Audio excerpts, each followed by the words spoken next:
नमस्कार, मैं प्रिया। बिहारी न्यूज में आपका स्वागत है। खबरों की तरफ बढ़ने से पहले एक नजर सुर्खियों पर। रेलवे ने जारी किया हेल्पलाइन नंबर। बिहार में एक नहीं बल्कि होंगे 3 5 स्टार होटल। अब नए सिरे से होगी बालू की बंदोबस्ती। उत्तर पूर्व बिहार के जिले में मानसून दिखाएगा 24 घंटे में अपना असर। उपद्रव में शामिल युवकों को नहीं मिलेगा सरकारी योजनाओं का लाभ। अब चले बढ़ते हैं बिहार की शाम तक की बड़ी खबरों की ओर विस्तार से। रेलवे ने जारी किया हेल्पलाइन नंबर। अग्निपथ स्कीम को लेकर भड़के दंगे के बीच सबसे ज्यादा परेशानी रेल यात्रियों को हुई है। लोग जहां तहां स्टेशनों पर फंसे हुए हैं। इसको देखते हुए रेल प्रशासन ने अहम और जरूरी कदम उठाते हुए हेल्पलाइन नंबर जारी कर दिया है। रेल से जुड़ी किसी भी तरह की सूचना अगर आपको चाहिए तो आप खगड़िया रेल इंक्वायरी के लिए 8252912031, हाजीपुर रेल इंक्वायरी के लिए 8252912078, बरौनी इंक्वायरी के लिए 8252912043, दानापुर कंट्रोल रूम के लिए 9341505327 या फिर 9341505326, समस्तीपुर नियंत्रण कक्ष के लिए 0627423250 या फिर 9771428963, दरभंगा के लिए 9264492779 और सहरसा 062782234423 या 8102919168 हेल्पलाइन नंबर पर आप संपर्क कर सकते हैं। बिहार में एक नहीं बल्कि होंगे 3 5 स्टार होटल। अब बिहार में भी अपना 5 स्टार होटल होने वाला है। वो भी एक नहीं बल्कि 3 5 स्टार होटल की राजधानी पटना में खुलने की उम्मीद बढ़ गई है। आपको बता दें कि वीरचंद पटेल पथ स्थित होटल पाटलिपुत्र अशोक, सुल्तान पैलेस और गांधी मैदान के समीप बांकीपुर बस पड़ाव की जमीन पर 5 स्टार होटल बनाए जाएंगे। पर्यटन को बढ़ावा देने के उद्देश्य से बिहार सरकार ने ये बड़ा फैसला लिया है। राज्य सरकार 45 साल के लीज पर निजी निवेशकों के जारी इनका निर्माण करवाएगी। निर्माण कार्य के लिए 3 साल का समय दिया जाएगा। तीनों होटल में 5 स्टार वाली सुविधा मिलेगी। इन तीनों होटल में 5 स्टार की सुविधा वाले करीब 1075 कमरे होंगे। उम्मीद की जा रही है कि 2026 तक पटना में 5 स्टार होटल खुलने के बाद सीधे तौर पर 1500 लोगों को रोजगार मिलेगा। 315 ट्रेनें हुई रद्द। हजारों यात्री परेशानियों का कर रहे हैं सामना। अग्निपथ स्कीम को लेकर बिहार में जो आग लगी है उसमें सबसे ज्यादा रेलवे को ही नुकसान पहुंचा है। जगह जगह पर ट्रेनों को जला दिया गया है। शुक्रवार को ट्रेनों में हुई आगजनी और शनिवार को बिहार बंद को देखते हुए रेलवे ने करीब 315 ट्रेनों के आवागमन को नियंत्रित किया। इस बीच ना जाने कितने यात्री फंसे हुए हैं। ये ट्रेनें पूर्व मध्य रेलवे के अलग अलग स्टेशनों से खुलती गुजरती है या फिर इनका समापन बिहार के स्टेशनों पर होता है। दिल्ली, मुंबई, बेंगलुरु, कोलकाता जाने वाले हजारों यात्री पटना में फंसे हैं। ट्रेनों के रद्द होने से जरूरी यात्रा करने वाले लोगों को काफी समस्या आ रही है। शुक्रवार को हुई हिंसा को देखते हुए आज राजेंद्र नगर टर्मिनल, पट्टा जंक्शन, पाटलिपुत्र जंक्शन, दानापुर में अतिरिक्त बलों की तैनाती भी की गई है। प्रधान शिक्षक की परीक्षा की बढ़ाई गई तारीख। प्रधान शिक्षक की नियुक्ति के लिए परीक्षा का इंतजार कर रहे अभ्यर्थियों के लिए अहम खबर है। राज्य के प्राथमिक विद्यालयों में प्रधान शिक्षकों की नियुक्ति के लिए शिक्षा विभाग ने 25 जून को परीक्षा का आयोजन किया था, लेकिन आयोग ने इस परीक्षा को स्थगित कर दिया है। हालांकि आयोग ने इस परीक्षा की नई तारीख का भी ऐलान कर दिया। ये परीक्षा अब 25 जून के बजाय 28 जुलाई को आयोजित की जाएगी। आयोग की तरफ से परीक्षा की तारीख को आगे करने की कोई ठोस वजह नहीं बताई गई है। हालांकि आयोग की तरफ से कहा गया है कि प्रशासनिक कारणों से परीक्षा की तारीख में परिवर्तन संभव है। अब नए सिरे से होगी बालू की बंदोबस्ती। बिहार में बालू खनन नीति 2019 में संशोधन और नई बिहार स्टार्टअप नीति 2022 को स्वीकृति दी गई है। बालू खनन नीति 2019 में संशोधन के तहत बालू घाटों की बंदोबस्ती अब जिलाधिकारी के स्तर पर होगी। 5 साल तक बंदोबस्ती होगी। बंदोबस्त लेने वाले ठेकेदारों को पर्यावरणीय स्वीकृति लेनी होगी। साथ ही जिला सर्वेक्षण रिपोर्ट के आधार पर चिन्हित बालू घाटों की 5 सालों के लिए बंदोबस्ती की स्वीकृति दी गई है। कैबिनेट विभाग के अपर मुख्य सचिव डॉक्टर एस सिद्धार्थ ने बताया है कि राज्य की नई बालू खनन नीति की स्वीकृति के बाद बालू घाटों की बंदोबस्ती के शुल्क में 50% की वृद्धि की गई है। अब बालू घाटों की बंदोबस्ती 5 सालों के लिए जिलाधिकारी द्वारा ई नीलामी सह टेंडर के माध्यम से होगी। वहीं राशि वसूली के लिए जिलाधिकारी 21 दिनों की नोटिस जारी कर वसूली कर सकते हैं। नगर निगम पार्षदों की बैठक में 14 प्रस्ताव को मिली मंजूरी। 19 जून को पटना नगर निगम के पार्षदों का कार्यकाल समाप्त होने जा रहा है। वहीं नगर निकाय चुनाव के लिए अभी कोई घोषणा भी नहीं हुई है। खबरों की माने तो अभी इसमें 4 से 5 महीने देरी होगी। इस बीच बीते दिन को पटना नगर निगम के बांकीपुर अंचल कार्यालय में महापौर सीता साहू की अध्यक्षता में निगम पार्षदों की एक कार्यकाल की अंतिम बैठक संपन्न हुई। इस बैठक में सांसद रामकृपाल यादव भी सम्मिलित हुए थे। बैठक में पार्षद ने जलापूर्ति योजनाओं और जल निकासी योजना के कई अधूरे कार्यों के बारे में प्रमुखता से सवाल उठाए। इस बैठक में 14 प्रस्तावों पर स्वीकृति प्रदान की गई है। इनमें से 2 प्रस्ताव वार्ड 38 और वार्ड 48 के थे, जिनमें urban health and wellness centre का निर्माण के संबंध में स्वीकृति देनी थी। लेकिन पार्षद विनय पप्पू और अन्य पार्षदों ने इसका विरोध किया कि सभी वार्ड में हेल्थ एंड वेलनेस सेंटर होना चाहिए, जिसके बाद मेयर ने सभी वार्ड में हेल्थ एंड वेलनेस सेंटर बनाने की मंजूरी दी है। उत्तर पूर्व बिहार के जिले में मानसून दिखाएगा 24 घंटों में अपना असर। बिहार में मानसून मजबूती से सक्रिय हो गया है। बिहार के अधिकतर जिलों में मूसलाधार बारिश हो रही है। उत्तर बिहार में मानसून का प्रभाव देखने को मिल रहा है। वहीं दक्षिण बिहार के लोगों के साथ कभी धूप तो कभी छांव वाली स्थिति बनी हुई है। राजधानी पटना की बात करें तो यहाँ हीट वेव का असर तो नहीं है, लेकिन पर्याप्त बारिश नहीं होने के कारण अभी भी उमस वाली गर्मी की स्थिति बनी हुई है। वहीं उत्तर पूर्व बिहार के जिले में मानसून से उम्मीदें हैं कि आने वाले 24 घंटों में अपना असर दिखाएगा। इस दौरान पटना, बेगूसराय, बक्सर, भोजपुर, रोहतास, भभुआ, बांका, जमुई, मुंगेर, लखीसराय, खगड़िया में बारिश होने की उम्मीद है। वहीं सीमांचल क्षेत्रों में 5 जिले यानी कि सीतामढ़ी, मधुबनी, सुपौल, किशनगंज और अररिया में 1-2 स्थानों पर भारी बारिश को लेकर अलर्ट जारी किया गया है। 3 गुना महंगा हुआ फ्लाइट का टिकट। अग्निपथ स्कीम को लेकर बिहार से जाने वाली और बिहार को आने वाली करीब 315 ट्रेनों का परिचालन बाधित है। इस बीच फ्लाइट की टिकट 3 गुना महंगी हो गई है। केवल टिकट वापसी में बिहार में रेलवे को 50 करोड़ रुपए से ज्यादा का लॉस झेलना पड़ा, लेकिन सरकार इसका खामियाजा नहीं भुगत रही, बल्कि आम लोगों की जेब पर इसका असर पड़ने वाला है।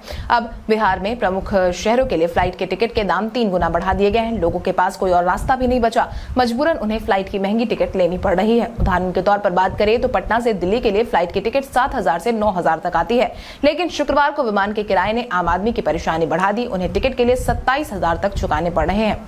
उपद्रव में शामिल युवक को नहीं मिलेगा सरकारी योजनाओं का लाभ। मीडिया में ऐसी खबरें चल रही हैं कि पुलिस मुख्यालय एक अधिकारी की तरफ से ये बताया गया है कि उपद्रव में शामिल युवकों को आने वाले दिनों में सरकार की तमाम योजनाओं का लाभ नहीं मिलेगा। उपद्रव में शामिल होने के चलते उन पर एफआईआर दर्ज होगी और चार्जशीट होने के बाद नियम के तहत वो सरकार की किसी भी योजना का लाभ लेने के काबिल नहीं रहेंगे। आपको बता दें कि पुलिस मुख्यालय के मुताबिक बिहार विशेष सशस्त्र पुलिस की 35 कंपनियों को हिंसा प्रभावित जिलों में प्रतिनियुक्त किया गया है। इसके अलावा भी 3,000 अतिरिक्त बल जिलों को भेजे गए हैं। वहीं पटना के डीएम डॉक्टर चंद्रशेखर सिंह ने कहा है कि अग्निपथ भर्ती योजना के विरोध में हिंसक प्रदर्शन करने वालों से कानून के अनुसार सख्ती से निपटा जाएगा। उन्होंने ये भी बताया है कि गिरफ्तार किए गए लोगों के मोबाइल पर कुछ कोचिंग सेंटरों के वीडियो फुटेज और व्हाट्सएप मैसेज मिले हैं। हम उस आधार पर कोचिंग सेंटरों की भूमिका की भी जांच कर रहे हैं। जिन कोचिंग संस्थानों की संलिप्तता होगी उनके खिलाफ कड़ी कार्रवाई की जाएगी। अग्निवीरों को मिलेगी सीएपीएफ और असम राइफल्स भर्ती में प्राथमिकता। अग्निपथ स्कीम को लेकर केंद्र सरकार बार बार कह रही है कि इससे युवाओं को रोजगार के अधिकार का कोई हनन नहीं होगा। बावजूद इसके छात्र के कंधों पर बंदूक चलाने वाले उपद्रवी देश भर का माहौल खराब कर रहे हैं। इस बीच केंद्र सरकार ने गृह मंत्रालय की तरफ से ट्वीट कर एक अहम जानकारी साझा की। इसमें बताया गया है कि अग्निपथ स्कीम युवाओं के उज्जवल भविष्य के लिए प्रधानमंत्री नरेंद्र मोदी का एक दूरदर्शी और स्वागत योग्य निर्णय है। इसलिए इस योजना में 4 साल पूरे होने वाले अग्निवीरों को सीएपीएफ और असम राइफल्स भर्ती में प्राथमिकता देने का निर्णय लिया गया है, जिसमें अग्निवीरों को 10% आरक्षण दिया जाएगा।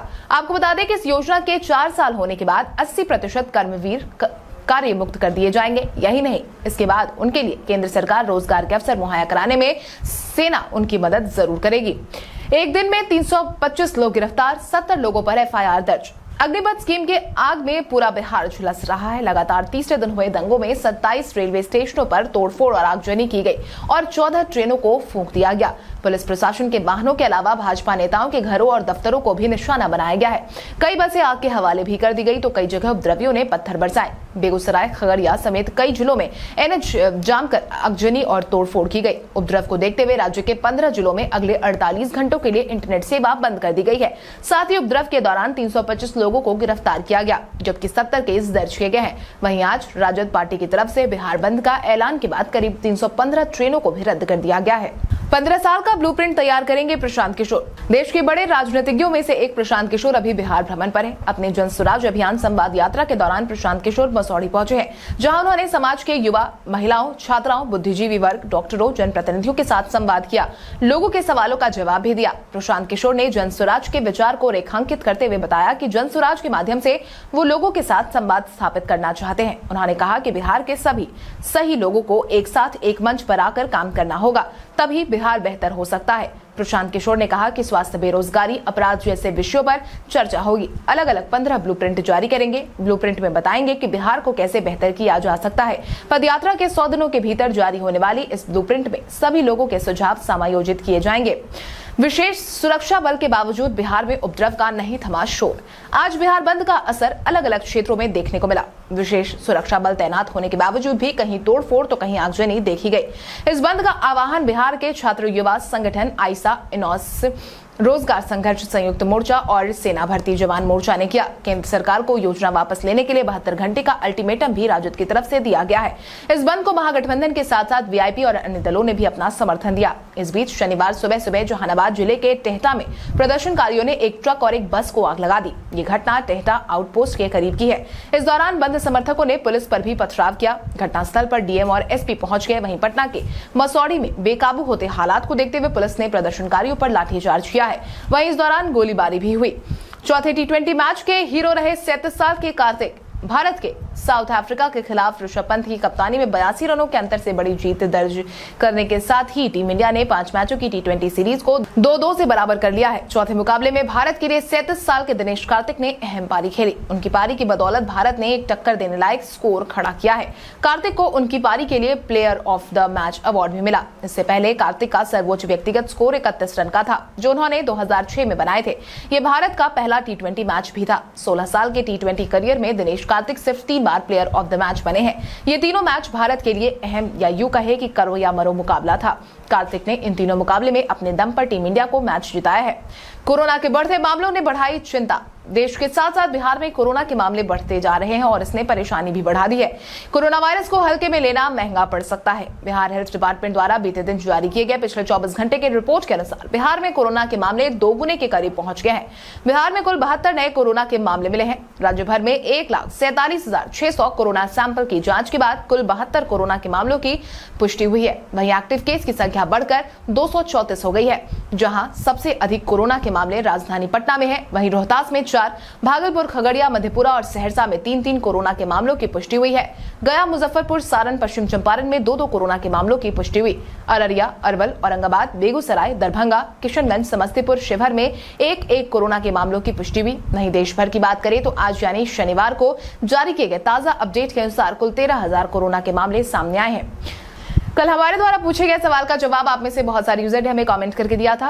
इसके लिए आपका बहुत बहुत धन्यवाद। आप में से जिन यूजर ने हमारे सवालों का सही जवाब दिया है उनके नाम है संजय कुमार, गुंजन कुमार, सलीम भाई, शंकर मुखिया, यादव सूरज, सविता कुमारी, शाहिद हुसैन, कान्हा यादव, नुन्नू कुमार, कृष्णा कुमार। आप इसी तरह हमारे सवालों का जवाब देते रहे। हर दिन वीडियो के अंत में आपका नाम लेने की पूरी कोशिश करेंगे। तो चलिए बढ़ते हैं आज के सवाल की ओर। आज का सवाल कुछ इस प्रकार है, क्या आपके क्षेत्र में भी बिहार बंद का असर दिखा? अपने जवाब में कॉमेंट करके जरूर बताएं। इसके साथ ही आज के लिए बस इतना ही। बिहार की बड़ी खबरों से अपडेटेड रहने के लिए हमारे यूट्यूब चैनल को सब्सक्राइब करें और बेल आइकन दबाना ना भूलें। धन्यवाद।